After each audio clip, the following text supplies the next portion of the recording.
So I recently got a very special opportunity, something that I think I'll be able to start doing yearly, or I really hope. A group of students got together over here at Glendale High School, and they started doing this thing where they have guest speakers come, and they talk about different topics to the students. And I got to talk about the topic of healthy relationships, which I thought was a really, really neat deal, a good opportunity to get to know some of the kids, to try to bring some glory to God. Of course, you've got to be careful in the public school what you say if you want to be invited back. I did get to say a little bit, and it seemed to be very, very well received. But as I was talking to them about healthy relationships, instead of talking to them about the kind of people that they should be looking for, I talked to them more about the kind of person that they should be. One of the things that I've found out is you will attract people to you based on your personality, how you are, or you'll push people away because of certain characteristics about you. That some people, that is what they're looking for. That's what they want to be friends with. So you tend to find people that are kind of like you. I'm sure most of you or all of you remember being back in high school. There's all the little bubbles. It doesn't matter how hard you try not to. You always have your little cliques. And we have that in the church too. You get in your spot that you sit in. You've got your friends that you sit around. And that's very, very normal. It's very common. But you will attract a certain kind of person to you. And I'm talking to them about how to be that healthy person to others. And as I'm talking about that, I'm thinking about what it means to be a good representative of Jesus Christ to this world. I want to attract people to me by being like Christ. Now, Christ, He gave us a very, very high example, a very hard thing to do. And one of the things that I have found out is those things that bring Him the most glory tend to be the things that we struggle with the most. Now, listen to this verse. This is something that Jesus said to us. Now, we understand that an eye for an eye is the normal thing. No one has to teach you to want to take revenge. Nobody has to teach you to get somebody back. But here's something that Jesus says. He says, "But I say unto you which hear, love your enemies. Do good to them which hate you." This is not something that's common. This is not something that we come to naturally. To love our enemies. And then it goes on. Bless them that curse you. I'm not only supposed to love them, I can love them in secret and not do anything mean to them. No. I'm supposed to bless them. And pray for them which despitefully use you. Now, this is a hard thing for us to comprehend. It's not natural. It's not what we want to do. But this is what we can do to be the greatest examples of Jesus to this world. It's when we do exactly the opposite that people expect us to do. When we look at those that are our enemies, and we remember that God is calling us to love our enemies. Remember, at one time we were the enemies of God, yet He still loved us. He still loved us enough that He blessed us by giving us His Son. And it goes on to not only to say, bless them that curse you, but even pray for them. I've talked to a few people that we've discussed what that means to pray for those that have despitefully used them. I talked to one person especially. It was very, very fresh in this individual's mind what had just happened. They said, how can I pray for them? How can I pray for them after what they had just done? I said, let's start here. Let's start with answering that question. Start praying, God, help me to have the desire to pray for them. Just start somewhere. and start moving in a good direction. But what ends up happening, and like I said, we are never a better example of Jesus Christ to this world than when we love others, when we demonstrate Christ to others. And here's an interesting thing, and I've been talking to my Wednesday night bunch about this, and if you're not aware, we've got a new little Bible study that's going on Wednesday nights. Jody's teaching, and he's teaching through the book of Hebrews. Not on Wednesdays, though. Let me correct that. But on Wednesday nights, I've been teaching. And in this teaching, I've talked to my group about the difference between ethical instruction and doctrinal teaching. So ethical instruction, good life principles, the Bible teaches you all kinds of great things that you should apply to your life. They're not exactly doctrinal teachings always, but it's good life advice. And then it also gives you doctrinal teachings, thus saith the Lord kind of things, commands. And it's interesting, as you learn the two, you find out that God has given you wisdom for your benefit a lot of the time, and other times He's given you a command.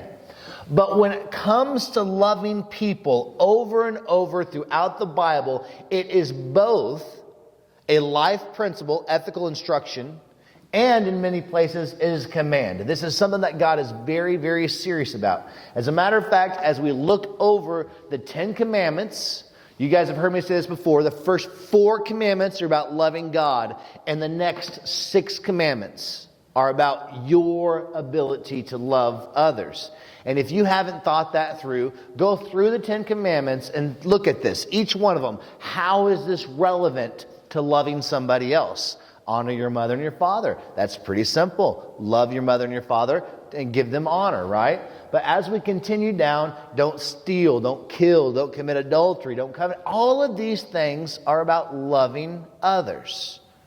So over and over and over, God is teaching us that our response to this world should be to respond to them in love. This is something I've talked about many times before. But listen to this.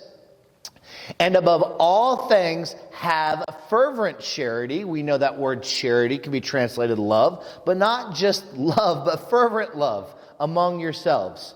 For charity or love shall cover the multitude of sins. See, here's the thing. God was not okay with our sin. It was not like it wasn't affecting us or affecting Him. He was not okay with our sin. But because of His great love for us, He chose to overcome our sin. So if you think about this for just a minute, I'm thinking about my relationship with my wife, for instance. Maybe there's some kind of little dumb thing that I might do. It's very rare, believe me. No. But maybe I do some kind of little dumb thing. It irritates her. It gets on her nerves. Well, if I was somebody she didn't care for, if I was somebody she didn't like, that would probably be the relationship ender, right? I already don't really care for the person, and now they're getting on my nerves too, so I'll just stay away. But what happens when you love somebody, that one thing or 2 or 3 or 4 things, all of those things will continually be forgiven. All of those things will be continually overlooked. Why? Because the response is, I still love you. As a matter of fact, this is a great example of how much love can cover, because after going on 17 years, she's still married to me, right? And believe me, I haven't made it easy all the time. But what happens is, when the focus is on love, instead of the negative things, those negative things fade away and they don't become so important. But here's the key to all of this. What ends up happening is we tend to focus on negative things, I was a car salesman for a while. I've done different kinds of sales. I've worked for different businesses. And there's something that I heard that I believe is very true. If you give somebody a good deal, they might tell one person. But if you make a bad deal with somebody, they'll tell 10. It's very true. You have to work very, very hard to stand out for doing something good. But you do one little dumb thing and everybody wants to talk about it. We live in a world, just turn on your TV if you doubt this. We live in a world where we focus on the negative. We like to gossip about it. We don't let it go. And we just keep driving that home. We become so negative. I find myself getting sucked into this downward spiral, this black hole of negativity, because there'll be something on my mind and I'm just kind of grouchy. And next thing I know, I'm grouchy about this thing. And then this thing over here, now it has become a much bigger deal than it ever should have been because I'm just in a bad mood. Anybody else get moody like that? Yeah, I see a lot of heads, yes. But here's what's so dangerous, and I want you to think about this. What's so dangerous is you begin to become a person who focuses so much on the negative things that before you know it, every time you're around somebody, you're constantly venting. And you know what that ends up doing to them? They begin to vent back. And now you have this negative relationship with somebody. Not that you don't get along with them. Not that you don't like them just fine, but what ends up happening is you begin to become a person that when you're around this person, you focus on the negative things. I know a few people like that. Every single time I see them, I know they are going to tell me how unhappy they are about something. They are going to focus in on all the problems in their life, and they are going to make sure that I know all about it.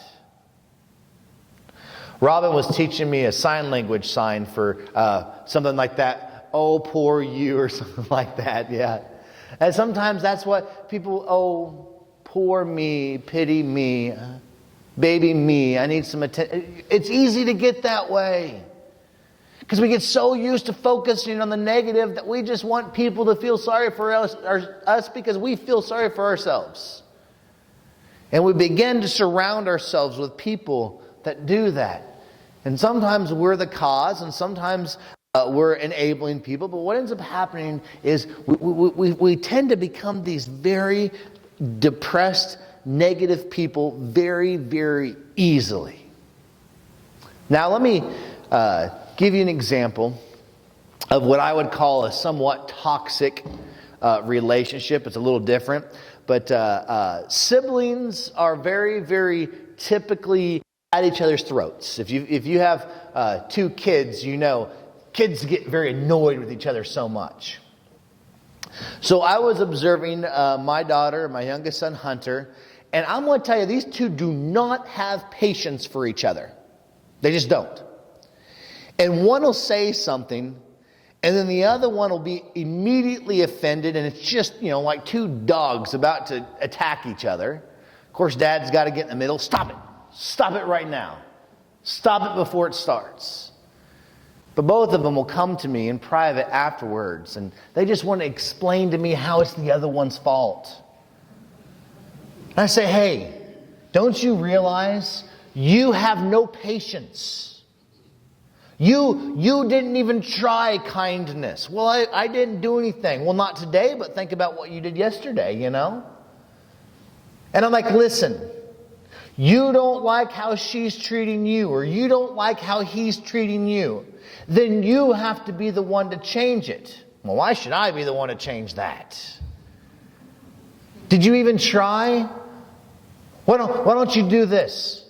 Why don't you go all day long without being hateful and rude, regardless if they're hateful and rude to you? Why don't you go all day long without doing it and see if you don't change their attitude? And if you can do it for a day, why don't you do it for a week? Let's see you go an entire week without responding angrily. Let's see if you can go an entire week being patient and kind and see if they don't respond in a positive way. Well, I just don't think I should have to, right? And I say over and over and over, what you don't understand is every time you're impatient, every time you're angry, every time you respond that way, you're making your problem worse. You have to live with this person, and yet you keep making your own problem worse. Here's the interesting thing, guys. If you mess with one, you got to fight the other because they love each other. They do. She won't admit it, but they love each other. I promise you. But it's funny, sometimes it's the ones that we love the most, that we allow to affect us the most. It's the ones we love the most that we can develop the most toxic relationships with. Just a little bit of negativity from one side and back from the other side and back and forth, and you begin to go down this road. And you become a toxic person who develops an unhealthy relationship with the ones that you love the most, and it's kind of a sad deal. And as I'm telling them, I want you to start responding kindly to negative things. I don't know why it keeps doing that. I want you to respond kindly to negative things and see if it changes something. When somebody else is focusing on the negative about somebody, see if you can focus on the positive about them. See if you can't behave a little different than the world expects you to. Because like I said, listen to this verse. He that loveth not knoweth not God, for God is love. Why do I bring this verse up? You are never more like God than when you love and you show love when the rest of the world expects you not to. I fully expect that my children are going to be very short-tempered with each other, no patience, ready to lash out at any moment. I very much expect that certain people in my life, every time I'm around them, they're going to say something negative. I can't control so much what they do. I can control what I do. But I'll be honest with you, it is too easy to fail. It is so hard to be kind and loving and positive when day after day after day you are absolutely bombarded by negativity. We live in a world that is addicted to drama. You know why everybody's talking about all of this stuff that's going on in Washington so much? Most of the time, it's not because they truly care about politics.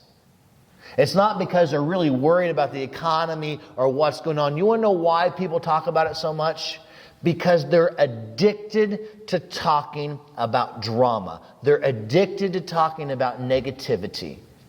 And I don't care who the president is or what side they're on. I promise you their dirty laundry is going to be in the news week after week after week. And it's only going to get worse from here on out. Why? Because that's the new reality show that people are enjoying. Don't be addicted to negativity. Don't be addicted to drama. Be something different. Be a solution to this problem. Develop healthy relationships with each other, demonstrating the love of God. Now listen to this. If you don't think that's important, if you don't think that you changing that makes any difference, if you don't think you have the power to really accomplish something, I want you to read this verse right here, Proverbs 18:21. This tells us the power that we have. Death and life are in the power of the tongue. Death and life are in the power of the tongue, and they that love it shall eat the fruit thereof. What if we could say, okay, this is true. When I speak, I have the ability to speak words of life into somebody. or I have the ability to speak words of death into somebody. Think about that. Every time you make a comment about something or to somebody, take a moment to think, am I speaking words that bring life? Am I speaking words that prosper people? Am I speaking helpful words that build people up? Or am I speaking words that bring death, that tear myself or others down? Am I so focused on negative things that all the words that come out of my mouth are destructive? A couple of really neat quotes on this verse that I really like. Listen, the evil tongue slays three: the slanderer, the slandered, and the listener. Now that third one I really struggled with. The first one I struggled with. Really, if I say something negative about somebody, I'm only really hurting the one that I'm talking about, right? Not true. Not true.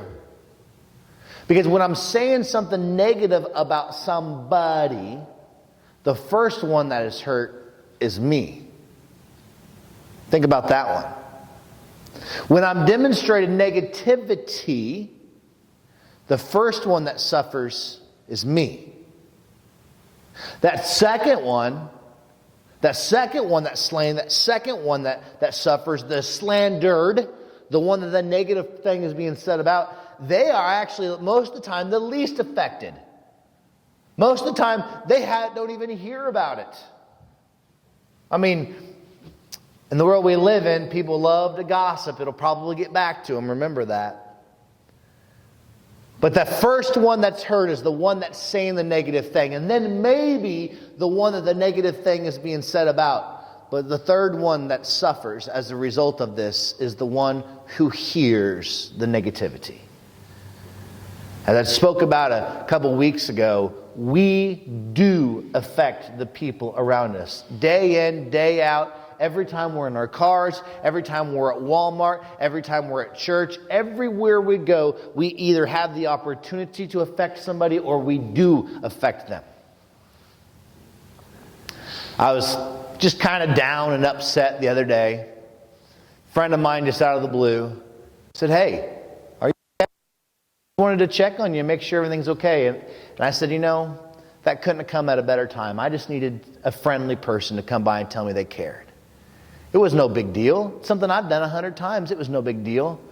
But it changed my day in a big way. Still kind of down. I'm telling you guys about all this plumbing stuff and all the problems. And I got all sorts of grouchy about it. And I talked to a friend on the phone.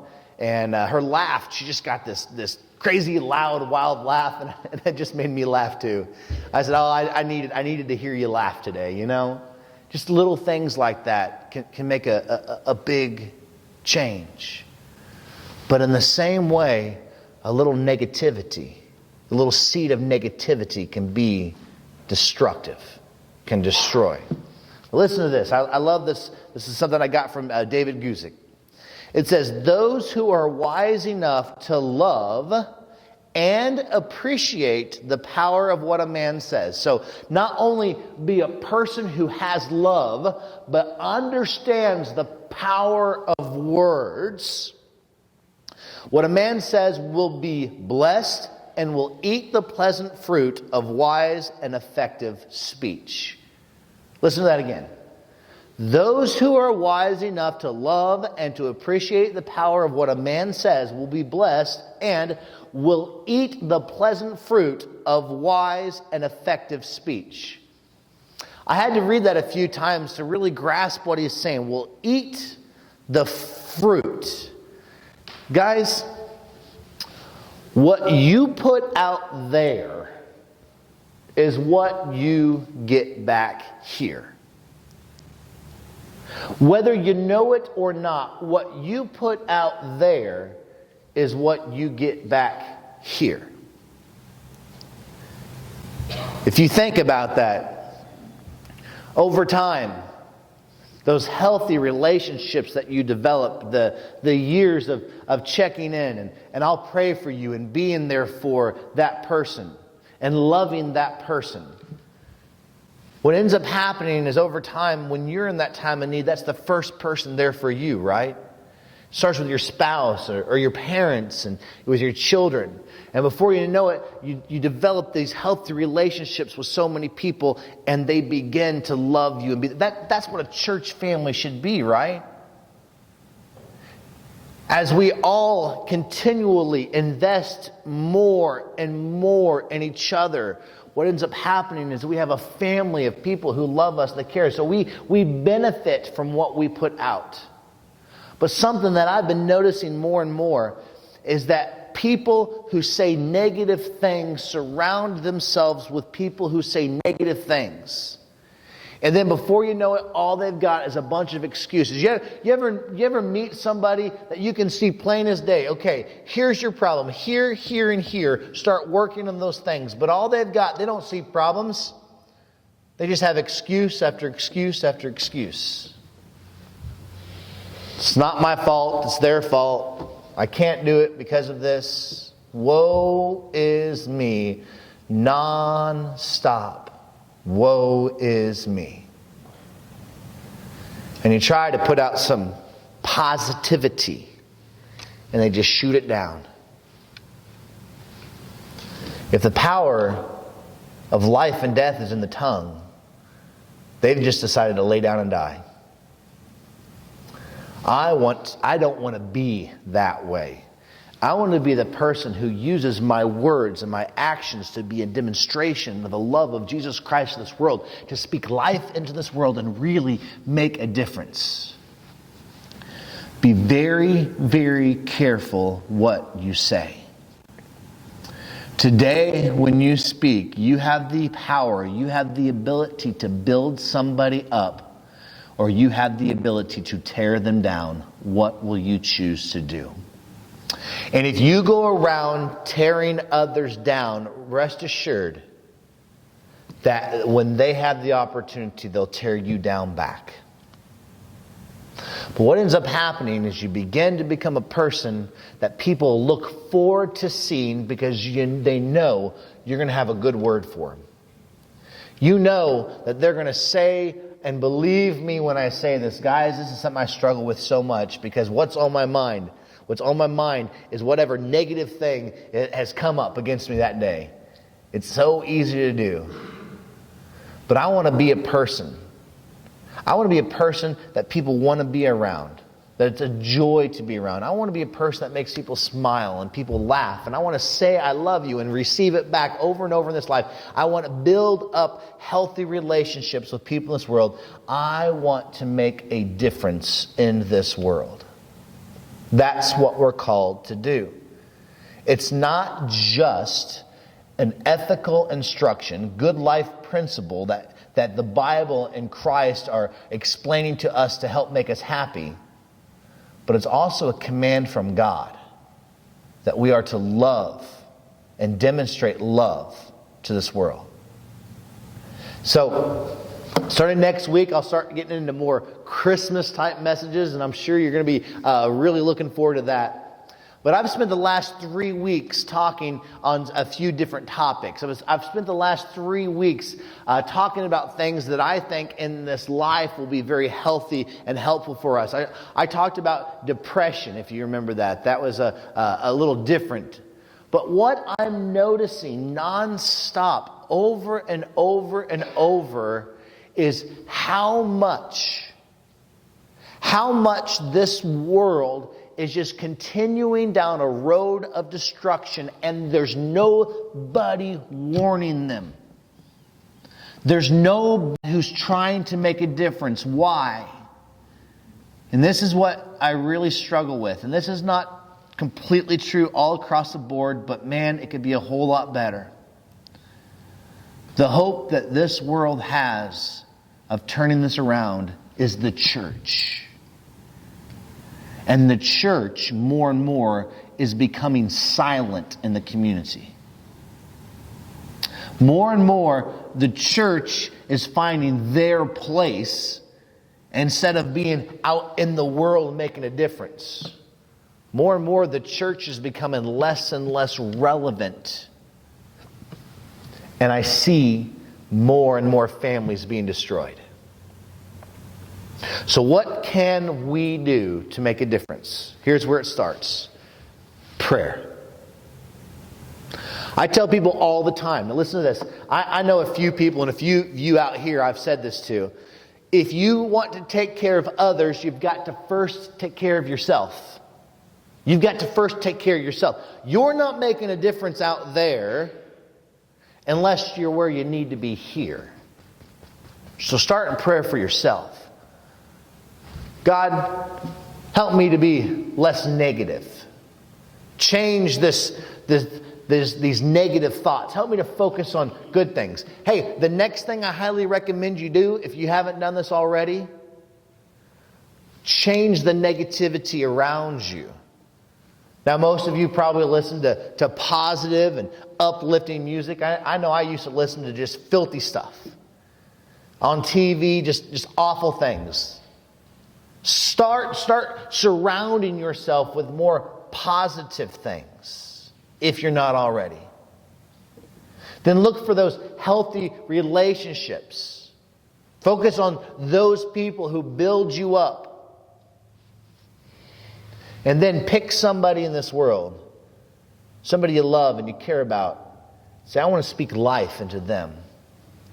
And make it a habit of being a communicator of good things. And then make that such a part of your life that you do it and you don't even realize it. That's when you get it right. When people are thanking you and telling you how much your positivity means to them and you didn't even realize you were doing it.